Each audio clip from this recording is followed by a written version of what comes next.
네. 회사를 바꾸어서 오늘부터는 2100번 주식회사 3일전자로 로그인을 해 주시고요. 교재는 335페이지를 피시면 되겠습니다.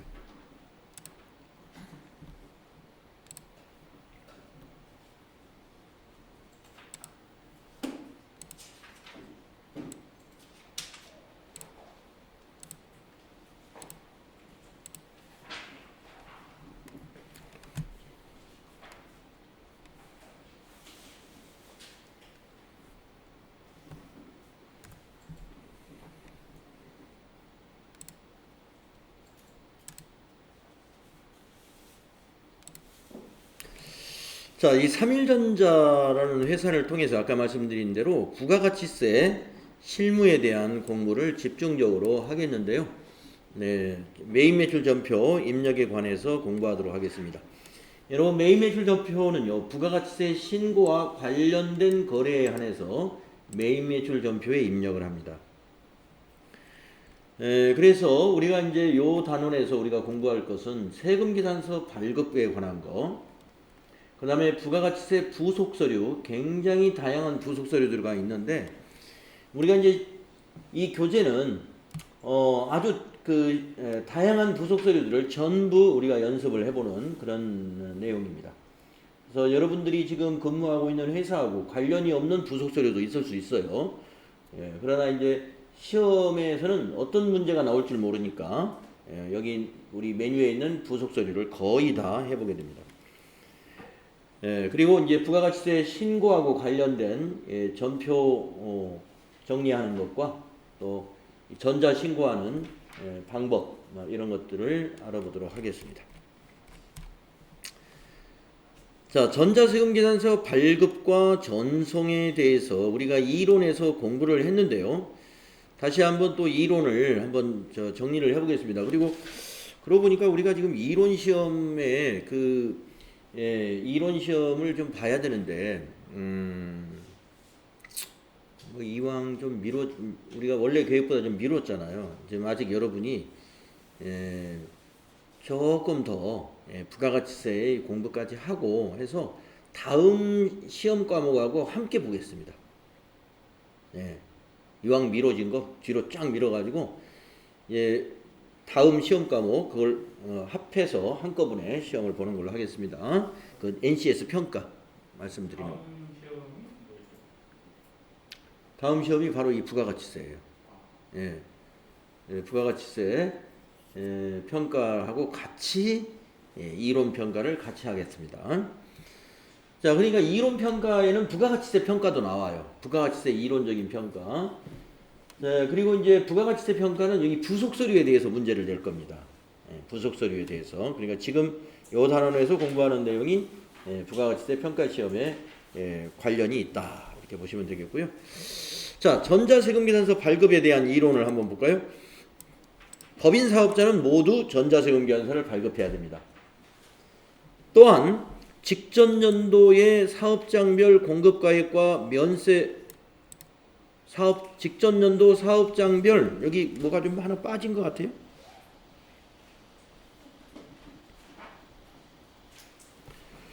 직전 연도 사업장별 과세 공급가액과 면세 공급가액의 합계액이 3억 원 이상인 개인 사업자도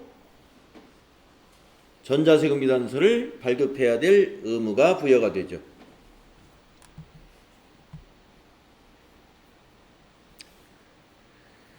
그러면 이 전자세금계산서의 발급은 공급 시기가 속하는 달의 다음 달 10일까지는 우리가 세금계산서를 발급해야 되죠.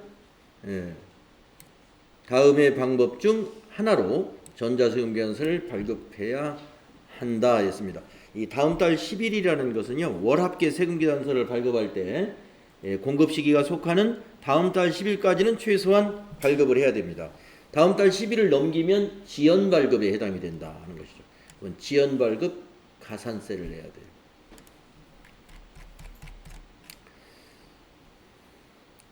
자, 다음 페이지에 발급 방법은 ERP라든가 ASP '이용하지 않는 사업자, ERP나 ASP라는 게 이 더존 스마트 A라든가 세무사랑이라든가 또는 아이큐브 같은 ERP 이 프로그램을 말하는 거예요. 이런 것을 사용하지 않는 사업자는 어떻게 전자세금계산서를 발급하느냐? 네, 국세청 홈택스에서 전자세금계산서 발급할 수 있습니다. 그러니까 회계 프로그램을 쓰지 않는다고 해서 전자세금계산서 발급을 못하는 것은 아니다 이런 얘기죠. 그 다음에 두 번째, 이런 ERP나 ASP 이런 그 시스템 사업자를 통해서 발급할 수가 있어요. 예. 그래서 우리는 지금 이러한 더존이라는 회사가 바로 이제 이 ASP죠. 예. 중개사업자. 이 중개사업자를 통해서 전자세금계산서를 발급하는 방법으로 연습을 하게 될 겁니다. 홈택스에서 해보는 연습은 뭐 이것도 사실 가상입니다만 가상 아마 우리 교재에서 홈택스에서 해보는 것을 가상으로 제공하지는 않아요. 그래서 우리는 이 부분을 연습을 하게 될 거고요. 전자세금계산서를 발급하려면은 메인 매출 전표를 입력을 해야 되고요. 그리고 나서 세금계산서 발행 및 내역관리라는 메뉴에 가가지고 메인 매출 전표를 조회해가지고 발급을 하게 됩니다. 뭐 이거는 우리가 실습을 해봐야 여러분이 아시는 내용이기 때문에 그냥 지나가겠습니다. 자, 전자세금계산서 관련된 메인 매출 전표. 자, 전자세금계산서에 관련된다는 건 세금계산서니까 당연히 부가가치세하고 관련된 거랬죠. 그러니까 우리가 전자세금계산서가 되든 그냥 종이세금계산서가 되든 간에 세금계산서 거래는 무조건 메인 매출 전표에 입력을 해줘야 돼요. 왜? 무조건 부가가치세 신고하고 관련이 되는 겁니다. 세금계산서 증빙을 일반 전표에 입력하지 않습니다. 절대로 그런 일은 없습니다. 무조건 메인 매출 전표를 이용해서 입력을 하셔야 되고요. 자, 내용을 보시면 전자세금계산서를 발급하려면 먼저 메인 매출 전표에 입력을 하고 11번 과세 매출이나 또는 12번 영세 매출이라고 하는 유형을 잘 선택을 합니다. 그래서 이제 이러한 절차로 발행을 할 거예요. 그래서 이 발행 뭐 이 내용을 읽어봐 가지고는 잘 모르고요. 실습을 해보자 하는 얘기입니다. 그래서 프로세스가 여기 나와 있습니다. 메인 매출 전표를 입력하고 그 다음에 전자세금계산서 발행 및 내역관리를 가고 그런 다음에 전자세금계산서 발행 및 내역관리에 전자세금계산서 전송이라는 곳에 가서 발행을 할 수 있다 하는 것입니다. 자, 그러면 연습을 해야 되겠죠? 수행 내용. 거래명세표를 하나 주었어요. 그리고 여기다 이렇게 설명을 했습니다.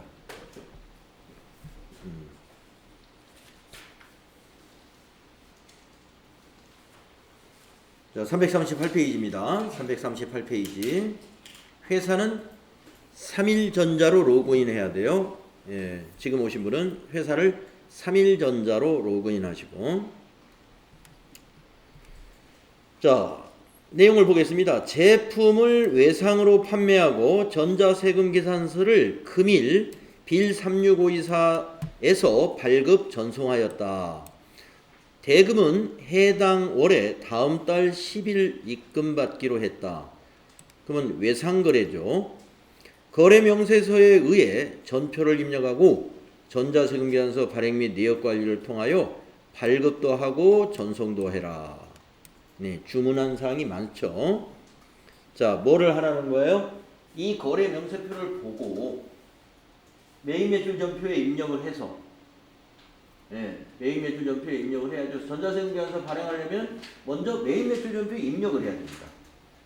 입력을 한 다음에 전자세금계산서 발급과 전송까지 하라는 문제예요.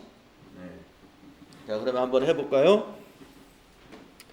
자, 제품을 외상으로 판매했죠. 보니까 우리 회사가 3일전자고 공급받는 자가 베스트1입니다. 그러면 이 5월 10일 거래 일자죠. 5월 10일 날짜로 이 컴퓨터 50개, 단가 40만 원인 공급가액이 2천만 원이고 세액이 200만 원이죠. 이러한 거래를 우리가 과세 매출 거래라고 그래요. 과세 매출 거래. 과세 매출 거래 유형을 한번 찾아보겠습니다. 자, 여러분 지금 회계 메뉴에 가셔가지고 자, 우리가 밑에 하위 급수부터 공부를 해오신 분은 FAT 1급을 공부해 주신 분은 이미 매입 매출 전표 입력에 대해서 다 숙달이 돼 있죠. 네, 그러나 FAT 1급 과정을 공부하지 않았거나 실무에서 세금계산서 발급을 안 해보신 분이다. 그러면 매입 매출 전표 입력을 안 해봤을 거예요. 천천히 한번 해보겠습니다. 자, 매입 매출 전표 입력. 자, 거래 날짜를 위에다 다 입력하겠습니다. 5월 10일이네요. 거래 날짜가. 그러니까 여기다 5하고 엔터 치시고 10 하시면 되겠죠? 네. 자, 이 일반 전표하고 다른 점이 뭐냐면요. 화면이 이렇게 가로 방향으로 두 개의 화면을 볼 수가 있어요. 그래서 이 상단에 있는 것은 이 세금 계산서 내용을 입력하는 겁니다. 세금 계산서 내용. 그리고 밑에 있는 내용은요. 분계를 하는 곳입니다. 분계. 우리가 매입 매출 전표는 이렇게 두 영역으로 나누어져 있어요. 우리 일반 전표는 바로 분계하죠. 예, 바로 차변, 대변 분계하잖아요. 매입 매출 전표는 분계는 나중에 합니다. 그리고 분계가 자동 또는 반자동으로 되어 있어요. 자동 또는 반자동. 자, 한번 해보겠습니다. 자, 세금 계산서 내용을 위에다 입력하는데 유형이 가장 중요한 이 유형. 여러분이 유형을 선택해 보면 매출에 쫙 11, 12, 13, 14에서 24까지 매입에도 51, 52, 53, 54에서 62번까지 이렇게 쫙 있는데 우리 지금 TAT 2급 교재에서는 아쉽게도 요 11번이 뭐고 12번이 뭐고 이런 설명을 다 생략했습니다. 이건 FAT 1급 교재에 나오는 내용이라서 생략을 했어요. 자, 제가 말씀드렸죠. 지금 이 거래는 과세 매출 자료다. 그러니까 11번이에요. 매출 쪽에 과세 11번. 아시겠죠? 그래서 마우스로 이렇게 그 11번 과세를 이렇게 클릭을 해도 되고요. 마우스 클릭은 잘못하면은 다른 쪽이 클릭이 될 수가 있어요. 그래서 저는 수업 시간에 항상 키보드로 직접 11을 입력하시라고 항상 얘기를 합니다.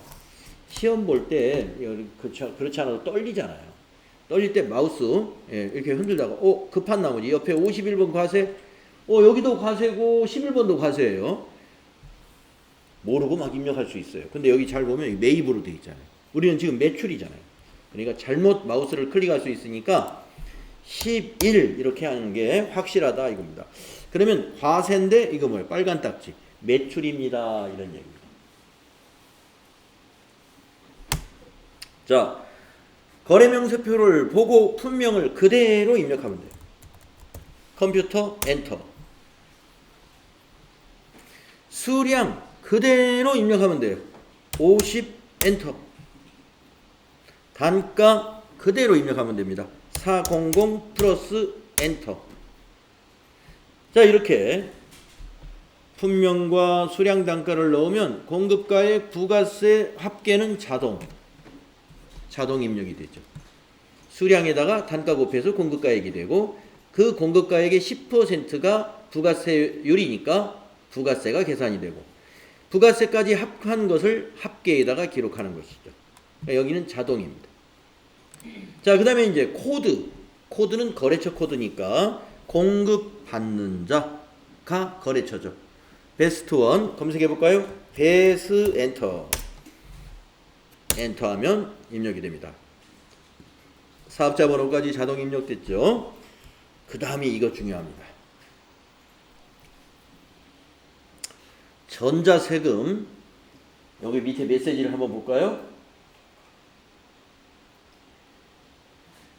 자, 0번 삭제, 1번은 전자입력이다 하는 건데, 그냥 저기는 입력하는 게 0번 아니면 1번이에요. 자, 그런데 여기 보시면 빌 36524로 발행하는 경우는 입력 안 함. 입력 안 함. 그러니까 입력 안 한다는 뭐예요? 여기다가 아무것도 넣지 말고 그냥 지나가라 이런 얘기입니다. 0번 넣어도 돼요. 0번 넣어도 그냥 지나가는 거예요. 자, 지금 우리는 여기에서 발행을 할 거예요. 이게 빌 36524 사이트에 가서 발행을 하게 되는데, 빌 365에서 36524에서 발행하는 경우에는 입력 안 한다 이겁니다. 외부 전자세금계산서인 경우는 1번을 해라요. 외부 전자세금계산서는 1번. 우리는 외부에서 발행한 전자세금계산서가 아니라 우리가 여기에서 발행할 거예요. 그래서 여기 방향키로 그냥 지나가거나 0번 입력하고 비워두고 가야 돼요. 이거 아주 중요하죠. 그 다음에 분계라는 게 뭐냐. 아까 제가 밑에 여기 분계가 되는 영역이라고 그랬죠. 분계가 뭐예요? 자동도 된다고 그랬죠. 바로 저 유형을 잘 선택하면 분계를 자동으로 또는 반자동으로 할 수가 있습니다. 자, 이 거래가 외상거래면 2번 누르면 외상거래 분계가 자동으로 일어나요. 네, 다 같이 2번 한번 넣어볼까요? 자, 분계가 끝나버렸습니다. 차변 보세요. 외상으로 제품을 팔았죠? 그러니까 차변이 뭐예요? 외상 매출금 2,200만원. 이 돈 받아야 되잖아요. 그래서 외상 매출금 차변에 자산 증가 2,200. 자, 대변 보세요. 부가세, 부가세는 부채죠? 매출 부가세는. 그래서 대변에 부가세 예수금 200만원. 부채 증가. 또 제품을 팔았으니까 제품 매출 2천만원 수익 발생. 혼합거래입니다. 이런 거래를. 수익이 2천만원 발생했고요. 200만원은 부채가 증가했습니다. 우리가 이와 같이 과세거래의 경우에 제품을 매출하면요, 부가세는 우리 회사의 부채라는 거. 왜? 저 세금은 우리 돈이 아니에요. 우리 돈은 뭐가 우리 돈이에요? 2천만원. 2천만원. 근데 돈은 2,200 받았죠? 그럼 이 200만원은 세금이니까 200만원을 부채로 처리해야죠. 회사 돈이 아니니까. 회사의 수익이 아니에요. 그래서 부가세, 매출 부가세를 우리 회사 수익금으로 생각하니까 자꾸 세금이 아깝다고 생각하는 거예요. 우리 세금 너무 많이 내는데? 아닙니다. 그 세금은 매입자가 부담한 세금이에요. 매입자가 부담한 세금을 매출자가 납부 의무자인 거죠. 우리 부가가치세 이론에서 그 공부했는지 모르겠어요. 부가가치세 이론에서. 자, 그래서 이 분계는 전혀 고칠 사항이 없는 완벽한 자동 분계입니다. 자, 그러면 이제 전표 입력은 끝났습니다. 그러면 요거는 회계장부에 반영이 되고, 이거는 부가가치세 신고서에 반영이 됐어요. 자, 부가가치세 신고서에 5월달 거면은 이게 지금 다른 백데이터가 다 미리 있을 거예요. 제가 한번 여기 5월달 거를 전체를 보요. 5월달 거 딱 하나네. 네. 그럼 4, 5, 6이니까 4월달 거를 한번 봐봐요. 4월달 것이 잔뜩 있군요. 네. 그래서 지금 제가 이제 뭘 미리 한번 봤냐면, 혹시 우리가 입력한 데이터만 있으면 가서 부가가치세 신고서에 가면 딱 이것만 있으니까, 아, 우리가 입력한 것이 부가가치세 신고서에 어디에 반영됐는가, 그걸 보여드리려고 하는데 이미 출판사에서 백데이터를 만들어 놨어요. 자, 그러나 한번 보고 가겠습니다. 공부를 위해서. 자, 이 내용이 어디에 반영됐느냐. 자, 전체 메뉴 가볼까요? 자, 먼저 아직 세금계산서 발급 안 했으니까 세금계산서 합계표에는 안 들어갔어요. 그러나 부가가치세 신고서에는 들어가 있습니다. 자, 부가가치세 신고서 가볼까요? 자, 부가가치세 신고서 5월 데이터는요, 이 일기 확정에 해당이 되죠. 그래서 이 기간을 4월부터 6월로 조회하세요. 4엔터, 6엔터, 엔터, 정기신고에서 엔터 치면 이와 같이 작성이 되는데, 아니나 다를까 지금 우리는 과세 매출에 해당이 되는 세금계산서 발급분인데요. 예, 이 안에 지금 들어있다, 이렇게 보시면 되겠습니다. 예, 이 안에 들어가 있다.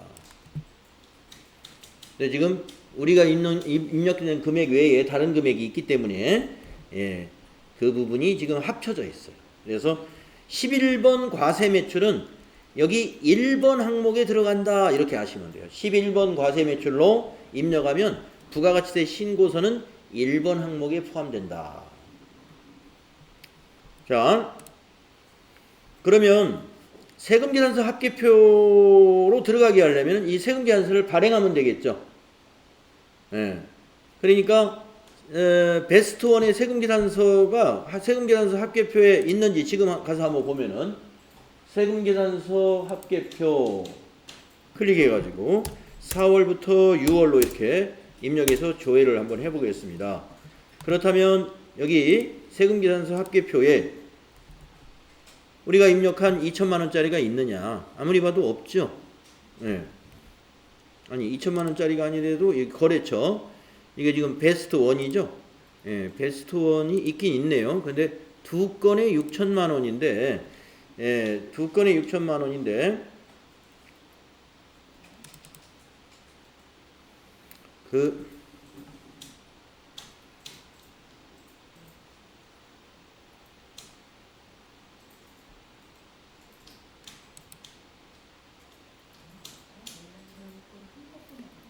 4월 거하고 6월 거가 있죠? 5월 거는 없죠? 예? 5월 것만 있어요? 처음 들어가면 소개로 들어가던데요. 소개로 들어갔어요. 여기 소개? 전자에. 전자의 소개? 예, 거기로 들어갔어요. 전자에. 여기에 베스트 원이 있어요? 아니, 있긴 있는데 여기 금액을 더블 클릭하면 5월, 우리가 입력한 5월 10일 거는 없잖아요. 전자 말고 전자 외에 아, 전자 외 칸에 여기에? 네. 예. 비워놨으니까 현재 전자 외로 들어가 있군요. 전자 외로 비워놓으니까, 예, 전자 외로 들어가 있습니다. 그러면 우리가 세금계산서를 발급하면 요게 위로 올라갑니다. 전자 외가 아니라 지금은 일단 매출을 입력해 놓으니까 전자세금란을 비워놓으니까 이게 종이세금계산서로 인식이 됐어요. 종이세금계산서로 인식이 되어서 전자외로 들어가 있습니다. 네, 그러면 우리가 발급하고 나면 요게 위로 전자로 포함이 됩니다. 자, 그러면 한번 확인해 보겠습니다. 자, 요거는 좀 이따 이제 눌러보기로 하고, 자, 어디로 가느냐? 이제 세금계산서 발급하러 갈 거예요. 자, 전체 메뉴 누르셔가지고 부가가치세 2라고 하는 박스에 보시면은 전자세금계산서 발행 및 내역관리라는 메뉴가 있어요. 전자세금계산서 발행 및 내역관리. 자, 클릭해 보세요. 자, 기간을 우리가 입력한 5월 10일 거래 날짜로 입력합니다. 5월 10일부터 5월 10일. 5월 10일부터 5월 10일. 거래처는 그냥 모두 엔터를 쳐주세요. 처음부터 끝. 그러면 여기 2천만원짜리 미전송이라고 된 게 하나 있습니다. 미전송. 여기 딱 체크해 주세요. 마우스로 여기 체크박스 체크해 주시고 상단에 있는 이 전자발행이라는 요 단추를 누릅니다. 전자발행 누르면 로그인 해라 빌36524.com에 로그인 아이디 비밀번호가 자동으로 입력되어 있어요. 이거 가상으로 되기 때문에 그래요. 자, 밑에 확인. 그러면 전자세금계산서 그림이 이렇게 나옵니다. 그래서 공급자, 공급받는 자, 우리가 입력한 내용 그대로 수량 단가, 공급가액, 세액까지 잘 나왔고요. 다만 우리가 지금 외상으로 이걸 입력을 하지 않았는데 이 외상으로 여기다 나타나도록 한번 해볼까요? 취소 한번 눌러보세요. 취소 누르시고 여기다가 입력을 해주세요. 이게 외상거래이기 때문에 여기다가 2,200만 원을 입력을 해보세요. 외상이 2,200이다. 그리고 엔터 친 다음에 다시 한번 전자발행 메뉴를 눌러서 들어가 보겠습니다. 그러면 요 밑에가 세금계산서에 외상 미수금으로 이렇게 기록이 됐죠. 그러니까 실무에서는 대금 결제 관계까지 여기다 넣어서 발행을 해야 되겠죠. 그래서 이 그림을 보고 잘 발행됐는가 이제 마지막 점검하는 거예요. 오케이 됐으면 밑에 발행 단추 누릅니다. 그러면 발행이 됐습니다. 이 발행은 거래처에 발행이 된 거예요. 거래처로. 그 다음에 할 일이 뭐냐? 그 다음 날까지 국세청으로 전송해야 되죠. 그래서 전송하러 가겠습니다. 여기 상단에 보시면 아카데미 전자세금계산서라는 메뉴를 이렇게 만들어 놨어요. 네, 거기 한번 클릭해 볼까요?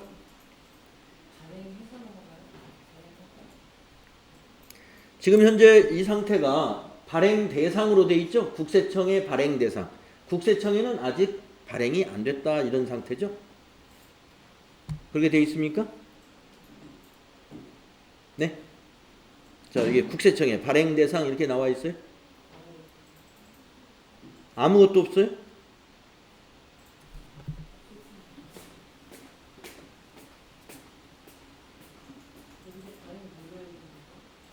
그렇지. 발행 눌러야 발행이 되죠. 확인. 자, 발행 대상 냈으니까 아카데미 전자세금계산서 클릭해 볼까요? 아카데미 전자세금계산서.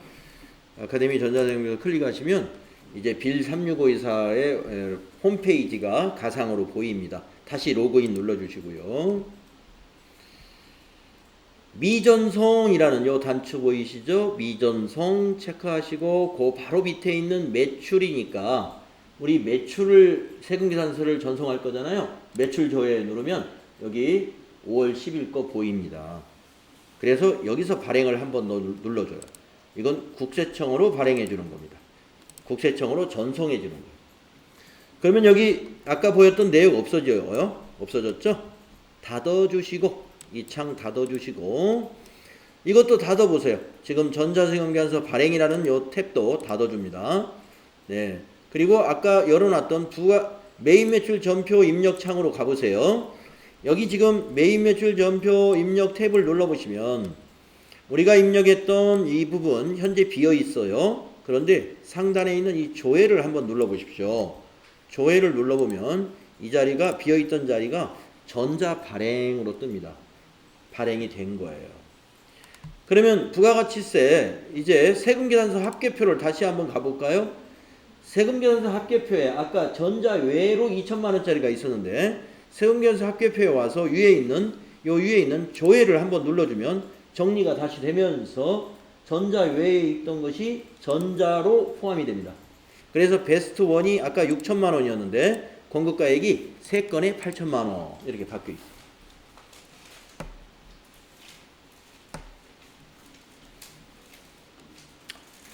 그래서 우리가 입력한 메인 매출 전표 입력 내용이 여기서 전자세금계산서라고 하면 전자 쪽으로 가는 것이고요. 여기에 입력한 세금계산서 내역에 의해서 부가가치세 신고서에 반영이 되고, 예. 그리고 밑에 있는 이 분계는 원장, 계정별 원장이라든가 손익계산서라든가 재무상태표의 회계장부에 반영이 되는 것이다. 예. 자, 그러면 앞으로 문제가 여러 개가 기다리고 있으니까요. 지금 우리가 이 문제의 지시대로 지금 수행을 했습니다. 자, 여러분이 수행 결과를 만약에 손으로 쓰는 문제를 낸다 그러면 이렇게 낼 수가 있어요. 여기 위에 있는 거래명세표를 보고 여러분 손으로 써보세요. 그러면 이 양식을 딱 그려주면 여러분이 이게 쓸 수 있어야 돼요. 거래 유형은 11번 과세요. 품명은 컴퓨터, 공급가액 2천만 원, 부가세 200만 원은 여기 위에 거래명세에 다 나오는 거니까 거래처도 마찬가지로 전자세금란은 처음에 비워줘야 되니까 공백으로 두고 분계 유형은 외상 분계하면 어떻게 돼요? 이 분계가 자동으로 이렇게 만들어지죠. 근데 이 분계를 손으로 쓸 수 있어야 돼요. 쓰는 문제에서는. 그래서 차변이 외상 매출금 2,200, 대변은 제품 매출, 수입 발생 2,000, 부가세 예수금, 부채 증가 200만 원.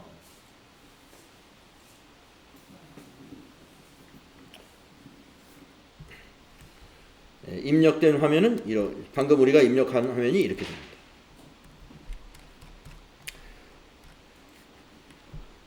그리고 전자세금계산서 발행 및 내역관리를 가서 이와 같이 전송과 발행을 했었죠. 그 내용이 지금 여기 설명이 나오는 겁니다. 그리고 국세청 전송했죠. 그 그림이 여기에 또 있습니다. 예.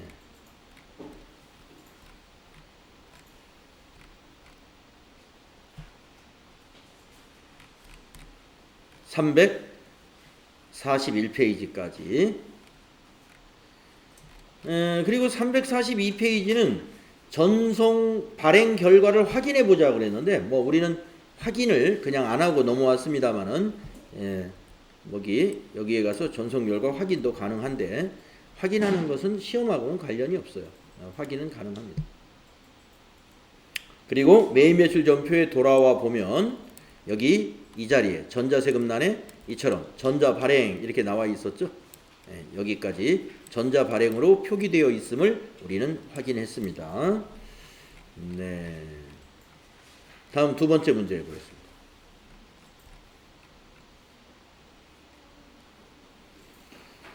자, 두 번째 문제는요. 또 거래 명세표입니다. 제품을 외상으로 판매하고 이것도 외상 판매네요.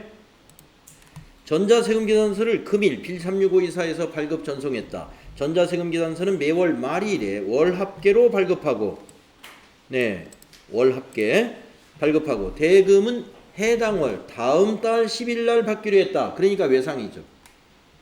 거래명세서에 의해 전표를 입력한다. 그리고 전자세금계산서 발행 및 내역관리를 통하여 발급 및 전송해라. 조금 전에 문제하고 아주 비슷한 겁니다. 외상거래가 비슷하고 또 세금이 있기 때문에 세금계산서를 발행하는 세금이 있는 매출이니까 유형이 11번 과세매출 똑같고요.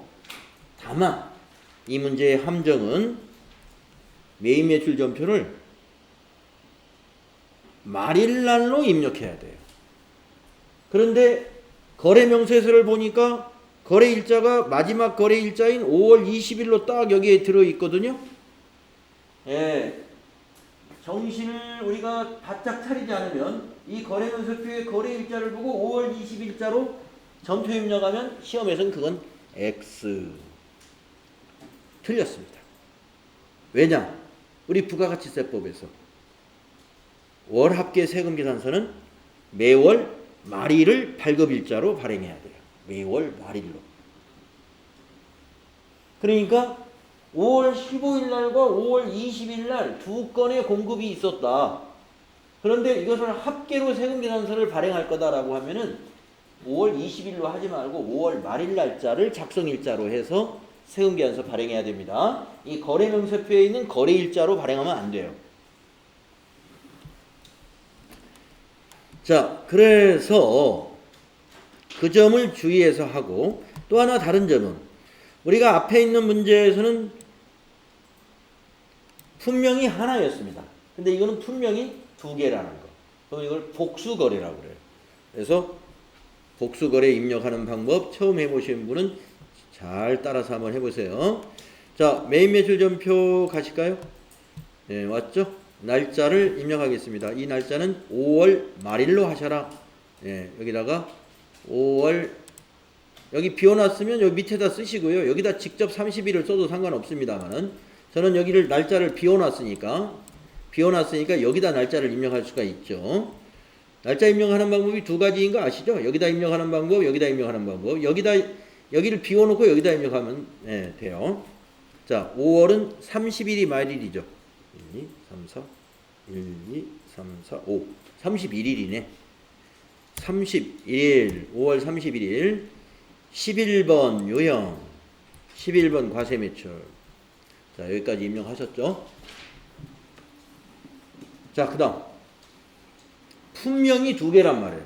그러면 여기 상단에 보시면 복수거래에 있다 이거죠. 복수거래 누르겠습니다.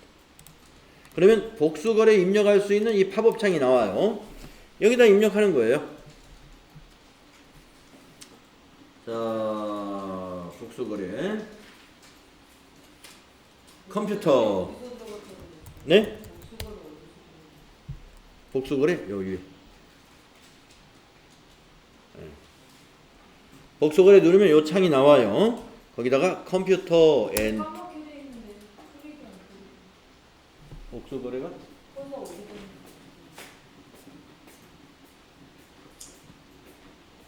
11번 과세 매출 자세히 누르고 아니 보세요. 11번 과세 매출 선택하고 복수거래. 네, 품명과 수량 단가 입력합니다. 컴퓨터 30 엔터 단가 40만원 엔터 치면 줄 바뀌죠. 그 다음에 노트북 엔터 수량 20개 엔터 단가 80만원 800 플러스 엔터 이렇게 컴퓨터 한 줄, 노트북 한 줄, 수량과 단가까지 정확히 넣으셨으면요. 탭키를 누르거나 밑에 있는 확인 단추 누르면 되는 거죠. 네, 그러면 여기에 품명란에 뭐라고 들어갔느냐? 컴퓨터 외 이렇게 나타납니다. 그리고 공급가액과 부가세가 합계가 여기에 나타납니다. 3,880만 원 맞죠? 자, 거래처 코드 입력하겠습니다. 거래처는 하나기업 하나 엔터 하나기업 주식회사에서 엔터. 자, 여기도 전자세금란을 비워줘야 돼요. 우리가 발행해야 되니까. 왜 보이죠? 빌 3652사로 발행하는 경우는 입력 안 함. 네, 비워두세요. 그리고 외상분계죠? 2번. 외상분계는 2번이죠? 2번. 밑에 분계 보세요. 차변의 108번 외상매출금 3,080만원 자산 증가.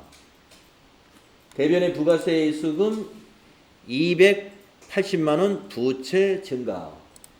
대변의 제품 매출 2,800만원 수익 발생. 이런 거래가 입력이 되더라.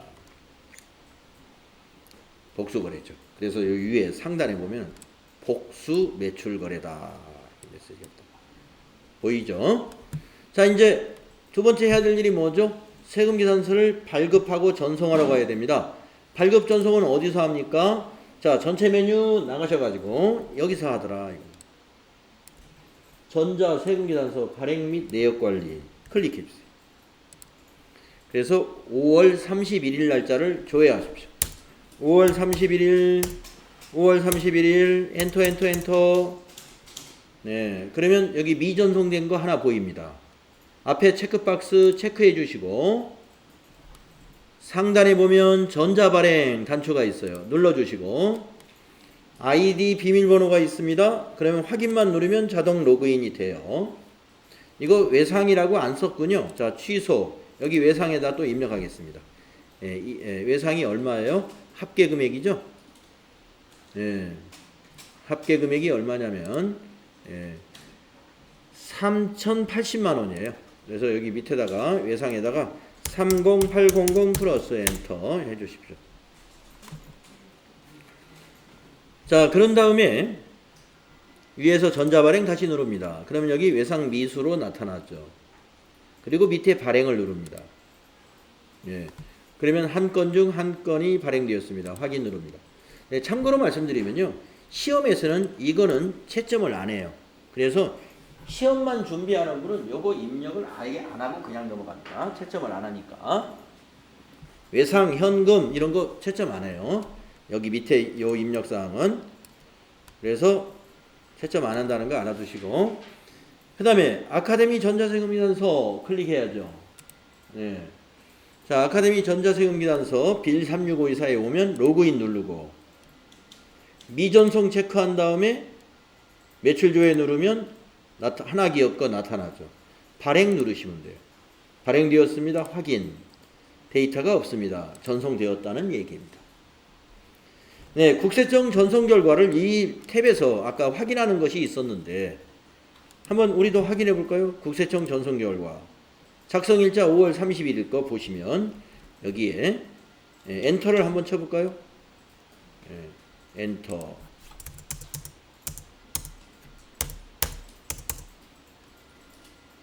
밑에 엔터가 아니라 매출조회 클릭해 볼까요? 매출조회 요 단추. 매출조회 클릭해 보면 네, 전송에 성공한 거 보입니다. 예.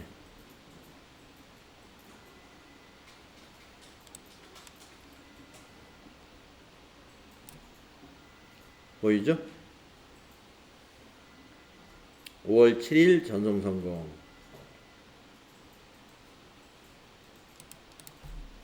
5월 31일 2,800만 원.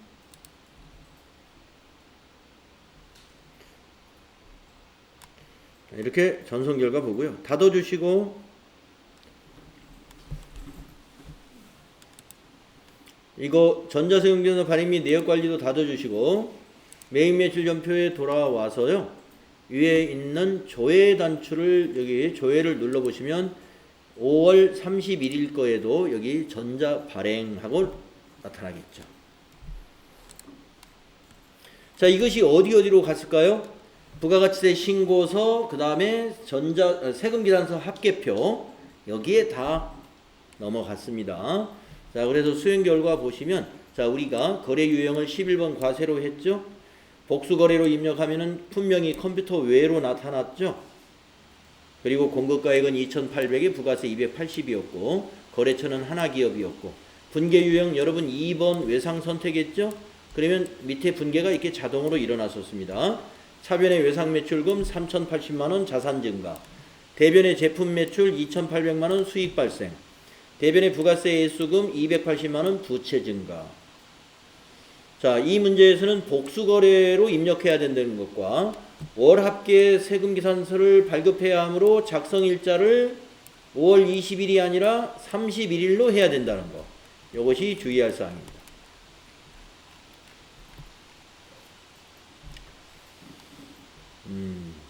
자, 이번에는 344페이지에 수정 세금계산서의 발급. 수정 세금계산서의 발급. 네, 수정 세금계산서의 발급을 한번 연습해 보겠습니다. 자, 전자세금계산서를 발급한 후에 수정해야 할 사유가 발생할 경우 반드시 적법한 수정 사유에 따른 수정 세금계산서로만 발급을 해야 됩니다. 수정 전자세금계산서와 관련된 수정 분계를 메인 매출 전표에 입력하고 수정 사유에 따른 수정 세금계산서를 발급 전송하면 되겠습니다. 네, 그래서 이 수정 사유들을 한번 정리해 놓은 걸 볼까요? 여러분, 이 표가 하나 있죠. 345페이지에. 네, 수정 사유는 이렇습니다. 환입에 의한 수정. 반품이 들어온 거예요. 반품이 들어오면 세금계산서 다시 반품분해해서 마이너스 세금계산서 발행해야 되잖아요. 그 환입. 계약의 해제. 예, 계약금을 받고서 우리가 세금계산서를 발행해 줬는데 어떤 차질이 생겨가지고 해제가 돼버렸어요. 그러면 그 발행한 거 전부 또 마이너스 시켜야죠. 공급가액의 변동. 네, 단가를 한 개당 10,000원씩에 발행을 했는데 거래처하고 합의해가지고 9,800원으로 조정을 했어요. 그런 것이 공급가액의 변동입니다. 이것도 다시 발행해야 됩니다. 다음에 내국신용장 사후개설. 우리가 과세매출로 발행을 했는데 거래처에서 그것이 수출품이다 라는 것을 나중에 증명하는 거예요. 내국신용장을 가져와서. 그러면 뭐예요? 영세율 세금계산서를 다시 발급해야 되죠. 원래 과세매출로 발행한 건 어떻게 해야 될까요? 취소시켜야죠. 그래서 2장을 발급합니다. 이런 경우. 원래 거 취소, 다시 영세율 세금계산서를 발행하는 거예요. 그 다음 또 어떤 사유가 있느냐. 기재사항에 착오가 있을 수 있어요. 기재사항이라는 것은 여러 가지 우리 세금계산서에 필요적 기재사항이라는 게 있는데, 예, 공급자의 사업자 등록번호, 성명 상호, 공급받는 자의 사업자 등록번호, 작성 연월일, 공급가액과 부가가치세, 이런 부분들. 이 필요적 기재사항에 착오가 있었다면은 이것도 수정 발행해야 됩니다. 그래서 잘못 발행된 거 취소시키고 한 장, 정확한 거 다시 한 장 발행해야 돼요. 그래서 이것도 2장을 발급합니다. 기재사항 착오. 그 다음에 또 이런 사유가 있을 수 있어요. 마지막으로 수정 전자세금계산서를 발행하는 경우는 착오에 의한 이중 발급. 동일한 건을 2번 발행했어요. 그러면 하나는 취소하면 되죠. 그래서 한 장만 취소하는 세금계산서를 발행하면 되겠습니다. 자, 그래서 시험에서는 이와 같이 여기 있는 사유별로 돌아가면서 한 문제가 꼭 나오고 있어요. 자, 그래서 사유별로 한번 연습을 쫙 해보겠는데요. 예. 요 연습은 좀 쉬는 시간을 갖고 다음 시간에 시작을 하는 게 좋을 것 같습니다. 자, 10분간 쉬었다가 요거 수정 전자세금계산서 연습하도록 하죠. 쉬었다 하겠습니다.